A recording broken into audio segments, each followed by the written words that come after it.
in late 2018 when Skip Alcorn had an informational meeting on Elevate, and I went there, and I was amazed to see the organization had already hired 2 teachers, but they hadn't put them in a classroom yet. I was amazed to see the superintendent of Duval County Schools and the chairman of the board of the school board there, and they were ranting about Elevate. And then when the teachers spoke, I thought they had made a mistake going into teaching. Both of them should have been on the public speaking circuit. They're really that good. So I was hooked. So let me tell you a little bit about Jon. He has a professional background spanning 35 years. It ranges from private ministry to public penitentiaries. He's now the executive director of Elevate Jacksonville. He was recently the CEO of the Jacksonville Children's Commission, where he managed a $38 million budget. We hope to get up to that sooner or later in Elevate. He has a master's degree in education from U of Florida, and he's done some graduate work at UNF in 3 different areas. Clemson University awarded him the Crystal Award, their top national award, for his work in dropout prevention, and Stanford University named him a transformational leader. He's involved in a whole paragraph of boards from University of Florida's Lassiter Center for Education, Florida After School Network, Children's Campaign, Early Learning Coalition, United Way of Northeast Florida, National Dropout Prevention, et cetera, et cetera. They go on and on.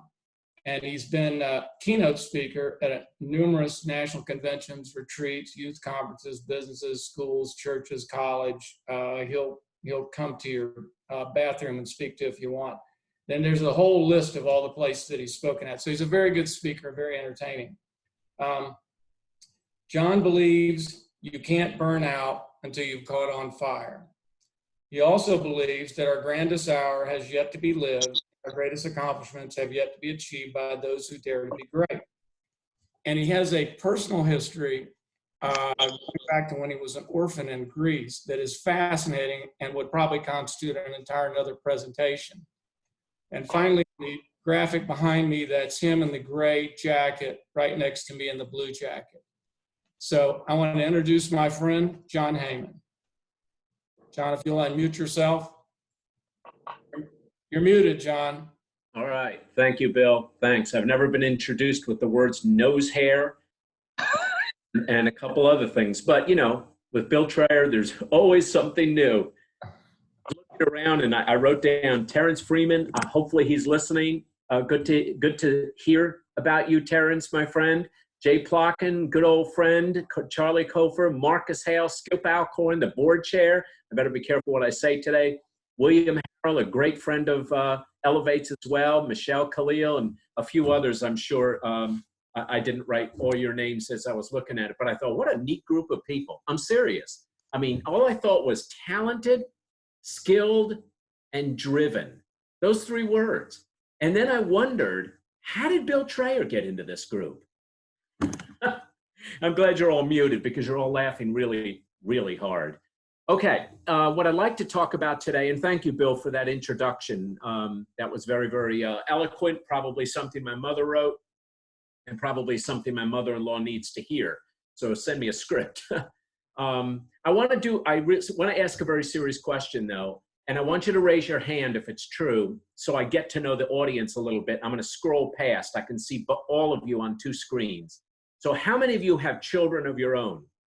Please raise your hands.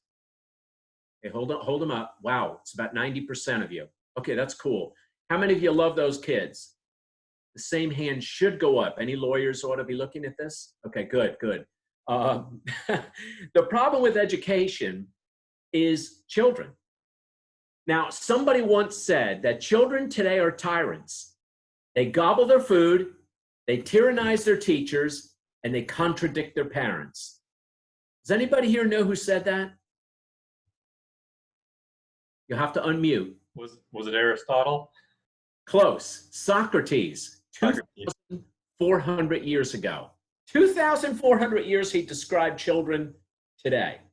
So a whole lot, except for transportation, communication, and other variables in our life, really human nature hasn't changed a whole lot. And those of you who are parents, and many of you are, most of you are, you know what I'm talking about. Kids are wonderful when they're sleeping. It's the waking hours that give us the trouble that we experience. I do want to say, before I get into what Elevate is all about, that education is really tough work. I mean, very tough work. A mom called me up and said, this was a few months ago when they were still going to the school buildings, and said, my daughter won't go to school. And I said, well, tell me what's going on. And she said, I go into the bedroom and I say, honey, please get up. You got to go to school. And my daughter says, I'm not going today. And the mom said, you have to go today. No, Mom, I'm not going anymore. And so the mother finally says, give me a couple reasons why you shouldn't go. And of course, the daughter said, the kids don't like me, the food is terrible, and the teachers don't like me. And so the mother said, well, I'll give you 2 reasons why you should go.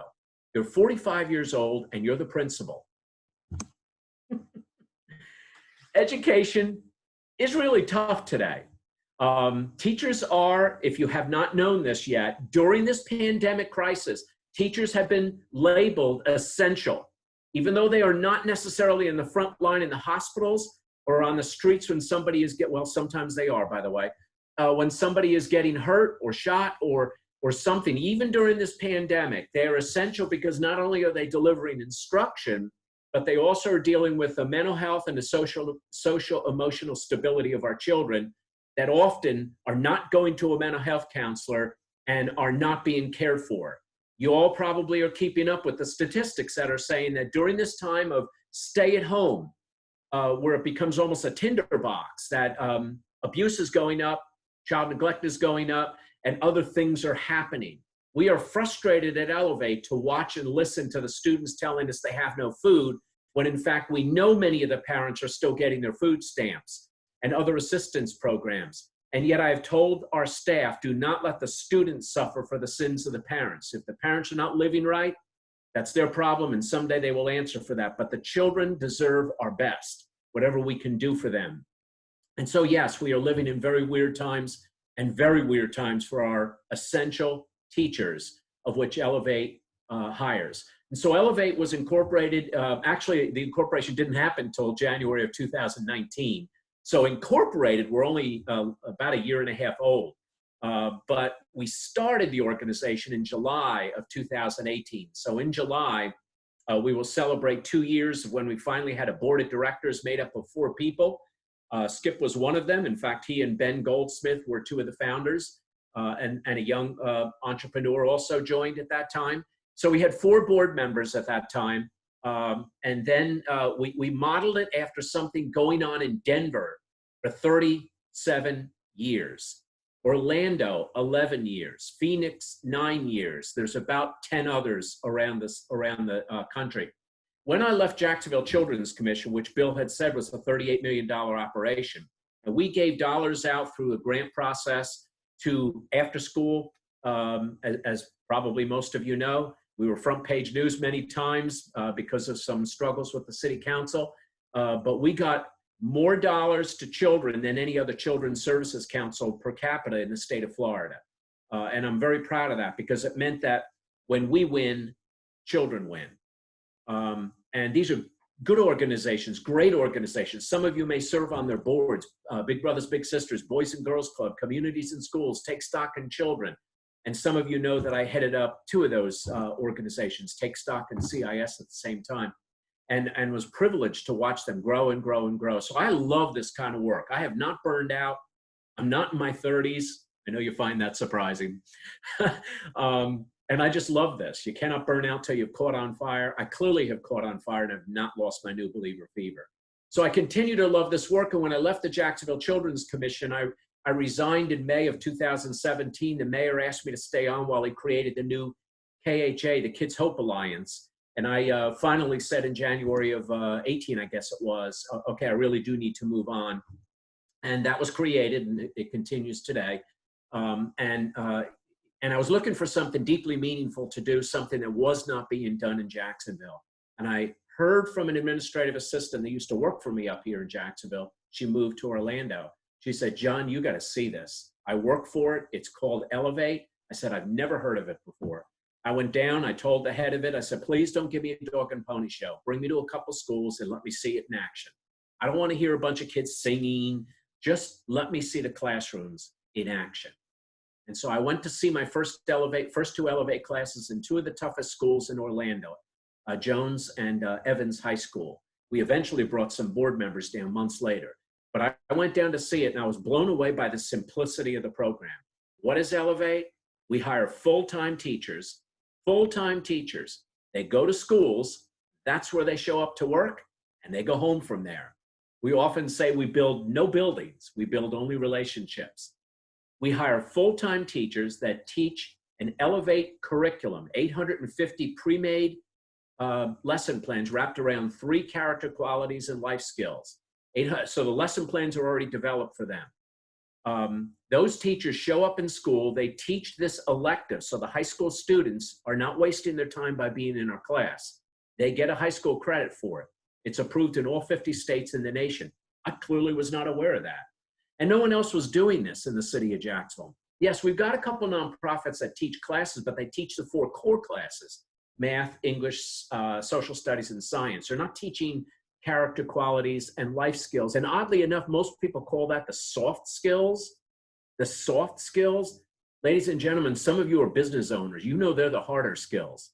You can find people with degrees, but you need to find people who are dependable, reliable, trustworthy, vision-oriented, positive work ethic, problem solver, blah, blah, blah. These are the work ethics these are the ethics that we are teaching through Elevate.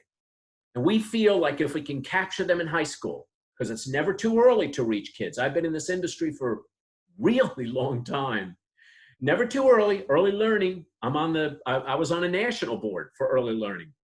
Never too early and never too late to reach children. That's why some of the best nonprofits in the city, such as CIS, Take Stock, Boys and Girls Clubs, so many of them are reaching from the little guys to the high schools.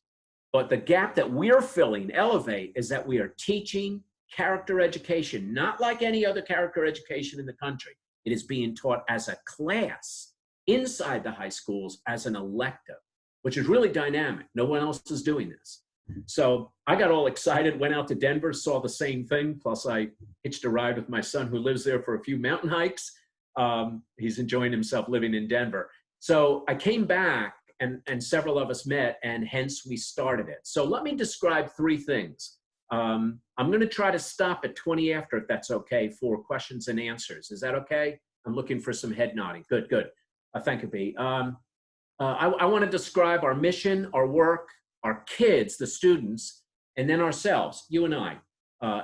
And no, it's not going to be a plea for money or even volunteers. It really isn't. It's just going to be, what are we doing on this earth, you know? Our mission is very simple at Elevate: building long-term, life-changing relationship with urban youth. And so that differs from every other organization in the city of Jacksonville too. Those relationships are built in other organizations. Sometimes they're not long-term. There's a very good nonprofit that keeps their teachers for 2 years. We keep ours for as long as they will work for us. That's a big difference. And again, of course, the major difference is we're teaching character ed, 13 qualities, through our 850 lesson plan. So that's our mission: building long-term, life-changing relationships with urban youth, equipping them to succeed and to give back to their community. That's the whole thing. But building long-term, life-changing relationships is the crux of our mission. Our work is simple. We hire full-time teachers, as I described already.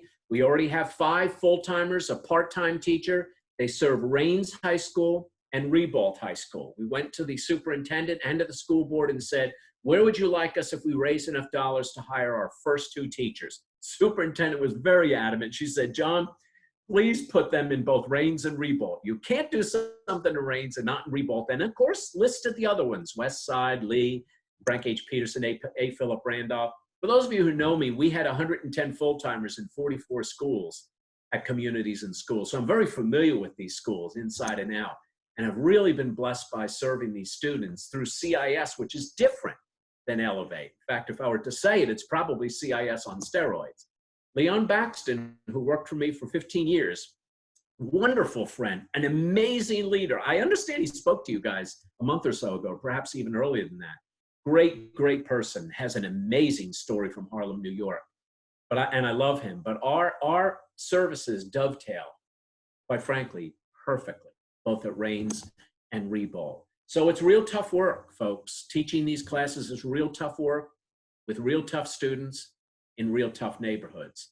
Sometimes when you're doing a class on leadership or responsibility or vision, you know, where there is no vision, the people perish, teaching kids to have a vision, they will do it. I was in the class. They will do a survey with the kids. How long do you think, or what, you know, questions along the line of your vision, your purpose in life. But one of the questions is, how long do you think you'll live? The average age was 21 years old. That's what the kids told us. They didn't think they were going to live very long. And so us trying to tell them, you have a future, go to college, military, trade school, et cetera, et cetera. These are the things that we want for the kids. And one of the measurement criteria of our teachers is that the kids have to have a plan for after high school. But it's difficult to motivate the kids to realize they do have a future. And if we can get them to that point without getting hurt, hurting anyone else, arrested, or any other of the variables that trip them up, that they will do quite well. I saw that at CIS. I'm seeing it at Elevate. So our work is really tough. It's not for the faint-hearted. As I explained, we have 850 lesson plans. We teach 4 to 5 classes. We don't teach a full 6 classes. It's actually, for those of you who are real educators, it's block scheduling, but I don't want to get into the weeds there. But we teach that. The rest of the time is spent in what we call mentoring, but not the traditional one-on-one mentoring. The mentoring is divided into 3 different models. 1, one-on-one mentoring. 2, small group mentoring, where a number of students will come in the classroom during lunchtime, after school, and just want to talk with the teachers. We call it doing life with the kids. And they just want to talk, and wow, do they open up. Sometimes 20 kids will show up that are not our students. And that's okay. Our teachers are incredibly trained for that line of work. And the third are large group. We probably shouldn't call it mentoring, but it's large group. Those are activities that happen outside the schools. They will go to Mosh, they'll go to the beach, they'll go to, I mean, not right now, they can't, but when we are back and forth. And the most unique thing we do with the kids, this is very unique, is we bring many, not all, we bring many of the high school students to an elementary school that is close to them. And those students, the high school students, teach what they're learning in class to the elementary kids, 4th and 5th graders. It's really neat. I mean, go on our website, you'll see pictures of it. ElevateJacksonville.org. That's our website. Anyhow, it's really dynamic because what you have done is what all of you as professionals understand. If you teach it, you have really learned it. And so when the kids, the high school kids teach to the elementary kids, they have really learned what we have taught them. Plus, they are already functioning in a role model capacity for young kids. Now, let me tell you what that means to me. I have not said this to the kids in detail as I am to you. At Johnny Ford one day, I was taught an amazing lesson. I was there to mentor a child. His name was Kenny Crosby. He's grown up now. John Payton and I, our former mayor, and I mentored him for 7, 8 years. And it was really a good experience. Jay Plotkin, he's on this call. I think he's still on it. Jay and I also mentored another young man, two young men.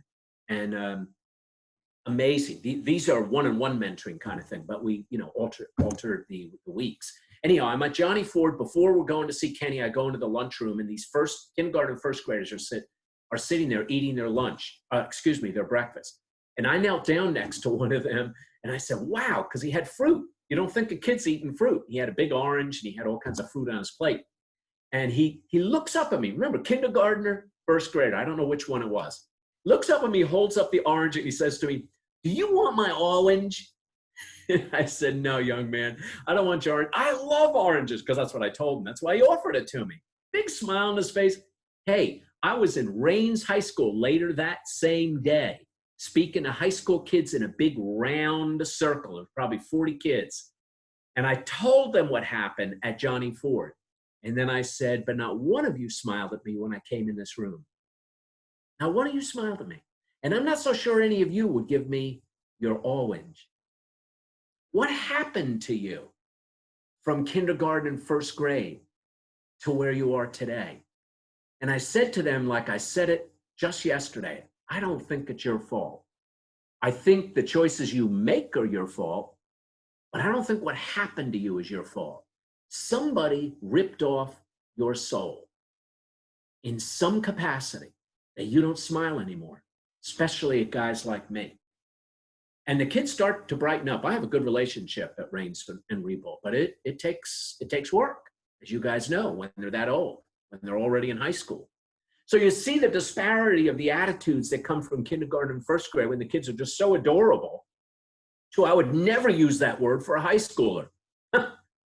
And yet, that's our challenge. And we're taking it and we're making a massive positive difference in these kids' lives. So that's our work. It's really dynamic. It's really cool. We build no buildings, only relationships. Why is that? And by the way, what I'm about to tell you is powerful during the pandemic. Dartmouth Medical School, not their education college, not their social science school, their medical school had a report that was commissioned by the National YMCA, and it's called Hardwired to Success. And in there it said, children's brains are more active and creative when they have a meaningful relationship with a caring adult. Now, you and I know that. That's why we raise our kids, right? That's why we pay attention to our children. We know that if we have a great relationship with our kids, they're more likely, not guaranteed, more likely to make good choices in their life later. We have 3 kids. All 3 are college graduated on their own. That doesn't mean we did not have hurdles in their life. And it doesn't mean we were perfect parents either. But we understood the importance of meaningful relationships with a caring adult. It also addressed spiritual connectedness, but that's not the subject for today. But that came from Dartmouth. So we understand the power of the connections. And so we do the classes and we do the mentoring on top of the classes. That's part of the magic of Elevate, which is really cool. So we go to camps in the summer. We have activities. My staff are 12-month employees. They're not 10-month employees. Just like CIS and many Boys and Girls Club, many of the other nonprofits are 12-month employees. But I want to address, I want to address poverty for a second, because our work is juxtaposed to what the average person in Jacksonville, unless you grew up in poverty, and I did for the first number of years of my life, we have an assumption of poverty, that it in itself is our biggest enemy. But I want to remind you that the Columbines, the Sandy Hooks, the Parksides, all those terrible shootings, you know where I'm going with this? Did not happen in the poor areas of the cities. Did not happen in the poor areas of the cities. That doesn't mean shootings don't go on, but the well-orchestrated mass shootings were done by kids in middle-class communities or upper middle-class communities. Digest that. Secondly, during the last recession, and I kind of think we're in one, during the last recession, 08 to 13, yes, the nonprofits are the first to be hurt in a recession. Why? Because people hold on to their money. That's natural. We all do. I'm including myself. We all hold on to our money because we don't know about our own stability. And nonprofits are the last to come out of it after, because people are still holding on to their money. They're not sure how stable the economy will be. But during the 08 to 13 recession, oddly enough, while poverty was going up, there were schools in Mandarin that went from 17% free and reduced lunch rate up to 40%. Okay, so the poverty rate was going up. So was the graduation rate. Wait, let me say that again. While the poverty rate was going up, there was not a dip in the graduation rate. The graduation rate continued at its same growth pattern, from 56% down back in the late 80s to over 90% now. So the conclusion to that is we should pray for more poverty. No, of course not. The conclusion to that is poverty is not our worst enemy. And not only are we suffering from what I call an achievement gap that everybody writes down, oh, the achievement gap between the African Americans and the Asians and the Hispanics and the white is this, that, or the other. And there is an achievement gap. It is much smaller than it was before, much smaller. I mean, I'm talking about Duval, much smaller than it was before. But we also suffer from a believement gap. The stereotypical assumption that the kids we deal with really can't make it. But they can. And we've seen it. And we know it. And I think in the hearts of every single one listening to me, you and I both know it. Yeah, there's always a business person that shoots back to my remarks and they say, oh my gosh, if these kids would just pull themselves up by their bootstraps, that's what I had to do. That's what often we say. And yet you and I know that some kids have no boots. You and I also know that you and I didn't get where we are all by ourselves. I bet you in raising your own children, you handed your kids over to a soccer coach, to a baseball coach, to a teacher, to a drama club sponsor, to a youth pastor. There are so many people we put by choice into the path of our children that help mold them where they are today. And in spite of the choices, good or bad, that they made, that helped. That's how we all raise our kids. And so to give kids an equal access, I didn't say equal outcome. I never promise students, if you're in Elevate, you will turn out to be a this, that, or the other. I never tell them that if you walk my path, you will turn out to be like me. Absolutely. They have talent, they have skill, and they also have drive. They have to develop their skills. They have their talent. They have to develop their skills, and they have to control their drives. They have to control their motivations. They have to control their natural inhibitions. And if they don't do that, their choices will become unhealthy. So I say all that to say, our work is to help the kids develop their skills, help them have a level playing field, but never promise them equal outcome. That's up to them, because I never want to be treated as their savior. I'm not the one who saves these kids. These kids are destined to go where their drive will drive them. And so let me conclude in a couple minutes, almost 20 after. Who are our students? I gave you a little bit of hint. I think our students are amazingly resilient. When I was at Terry Parker, I was speaking to 400 kids in the assembly room, and they were being a bit unruly before I got up on the stage. That doesn't mean I commanded them, but they loved it when I brought a basketball up there. And I asked if any kid knew how to spin the basketball. And a lot of hands went up. Yeah, play basketball. I asked one of them to come up on the stage with me and spin the basketball. He spun the basketball. What he did not know is that I took a little bit of the air out of the basketball, but he didn't know it because I didn't take that much air out of it. Then I said, are you a good dribbler? He goes, yeah. And I said, dribble a ball. He pushed the ball down and plop, and hit the stage and didn't bounce back up. I said, what the heck is wrong with this basketball? Any of you know what's wrong with this basketball? And they all go, I was like, they said it needs more air. And I finally concluded, I'm going to tell you students what I did not learn in any of my graduate work, including my doctoral work. And that is, when we increase pressure, not decrease it, we give our kids 5 times the amount of methylphenidate in America than the rest of the world put together. That's Ritalin. Doesn't mean that some kids don't need it. Don't get off this call going, John doesn't know what he's talking about. I know. But 5 times the amount as the rest of the world put together? Really? Anyhow, I said, when you increase pressure, you increase your ability to bounce back. In fact, if I push the basketball down of a regular pressurized basketball, it bounces back up. This is what I did in front of the kids. If I push that basketball down harder, it bounces back. So some of you even respond. Exactly. It bounces back higher. So it all depends on what challenges we give these kids. And in Elevate, that's what we do. You guys are resilient. You will bounce back. You'll get the smile on your face you had back in kindergarten. And you will become whatever you dream past 21 years old. And so I will now conclude with this. I had a youth pastor back in New Jersey, and I was not living the right life going into my teenage. Not at all. Someday I'll tell you. He'll ask me briefly to tell you, I was born in Greece. I was part of a child mill, trafficking. They made us go up on the Parthenon and steal from the tourists and grab the rubble, because it's worth a lot of money. Even back when I was a kid, it still is.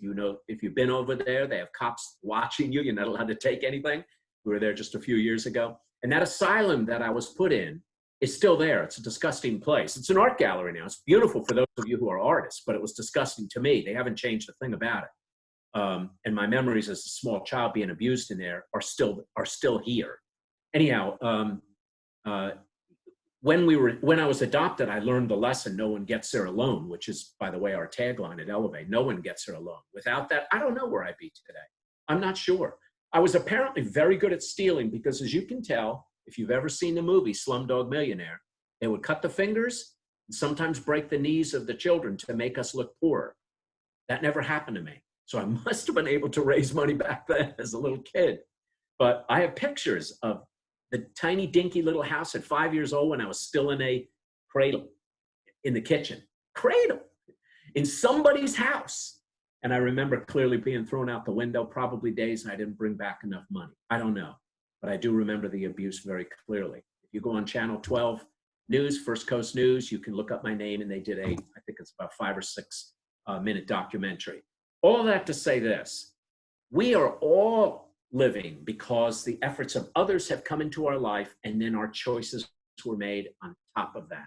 But when my choices were made in my teenage years, I wasn't making good ones. And Bruce Valva came to me one day, my youth pastor, and he said, I'm not sure I know everything about what you've done.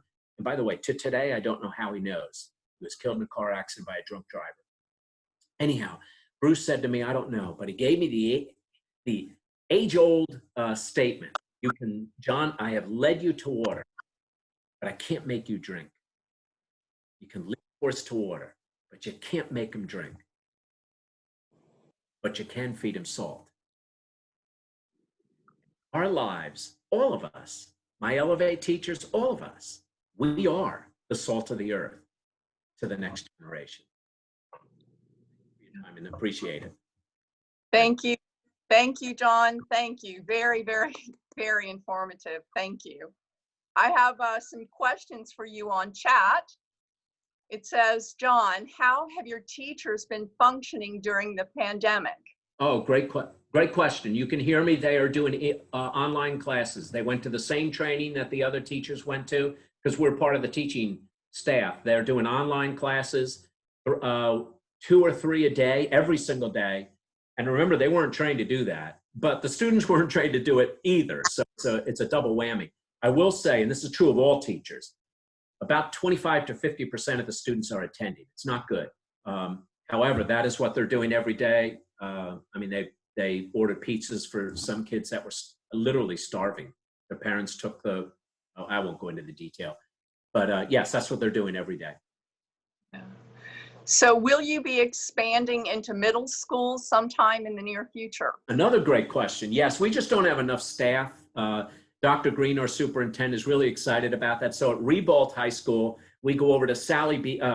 Not Sally B. Mathis. Yeah, Sally B. Mathis as the elementary school, but we will be dipping down into the 8th grade. There's curriculum for that this next year, now that we have hired a 3rd additional teacher for Ribault High School. We haven't done that yet at Rains. But yes, we will be dipping down. You know, everything with the nonprofits is about resources. And right now, we have not applied for anything outside of gifts and a few foundations, the Community Foundation, and some wonderful donors here. A couple of them are on your call right now. A couple major ones, a few, not a couple, a few major ones are on this call right now. And you know I appreciate it. Yes, the answer is yes. Thank you. So do you have the means of tracking the kids after graduating? Yes, good question. I also see one about the teachers. I'm not sure if that was written by somebody who wants to be employed, but we do hire people that look like the kids they're serving. Okay. Okay. We pay $45,000 a year, which is more than the beginning teacher salary of the Duval County Public Schools, plus a benefit package.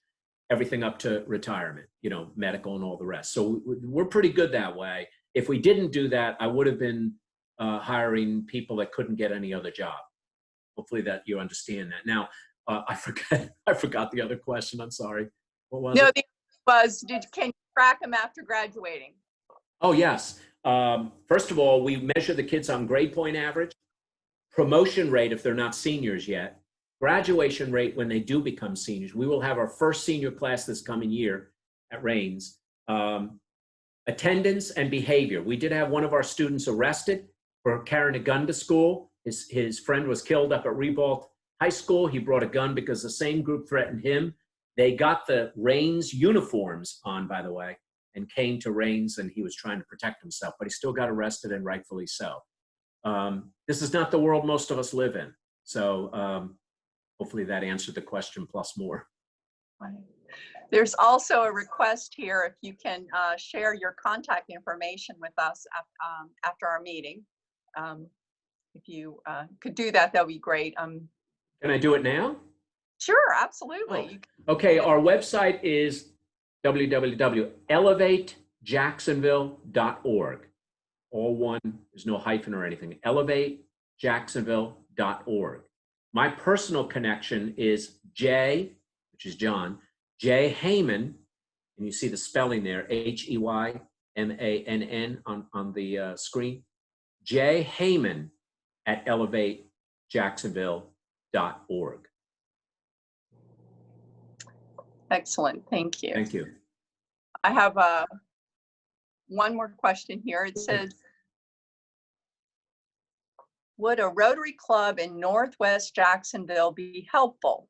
What service organizations exist in Northwest Jacksonville? Interesting. Well, Northwest is represented by, the people that come to your Rotary probably come from all over the city, including Northwest. So it's not always where you're meeting that's important. It's where the people come from. So there's Kiwanis, there's Mennonite, there's service organizations all over. There are regional chambers. Some of that, one meets up at the zoo. I think I have spoken to this one before. There's one out, there's several out near the beach. And when I was with JCC, I did the whole circuit. I love speaking at Rotaries, by the way, service above self. Wow. You have really grabbed the best tagline in the world. Anyhow, yeah, there are ones up in the Northwest. So if somebody on here has a connection, I would love to address as many service organizations as possible. This is a joy of mine.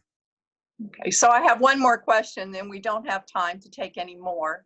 The question is, how many teachers are employed currently in Jacksonville? Okay, we have 5.5 teachers, 5 full-timers, a half part-timer who also functions as my program director. Remember, with our teachers, if one of them is sick, we don't have a substitute, so she functions in that role as well. She was the head of the old YWCA, and I've known her for about 10 or 11 years. She's a wonderful person, Carla Austin, if any of you know some of the folks from the school system.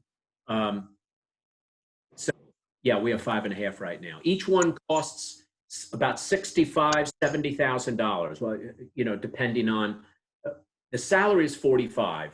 If somebody comes to us and has an amazing experience and we would never want to let them go, we're prepared to pay a little bit more than that, but our budget doesn't allow for a whole lot more than that, plus the benefits and all the back office stuff every nonprofit has to have. One of the neat things about this organization that I've never had in the past is my board takes care of the cost of me, which is astronomical. Just thought I'd and I'm just joking. They do, though. I'm not joking about their commitment. Their commitment is to cover my costs, plus most of the cost of my administrative assistant. That's pretty rare in a nonprofit. It's pretty cool commitment, though, when I write a grant or go before a foundation and say, none of your dollars comes to me. The board takes care of that. Excellent. Well, John, I can't thank you enough. It has been a very informative presentation today, and thank you so much for joining us here at South Jacksonville Rotary. My pleasure. Thank you.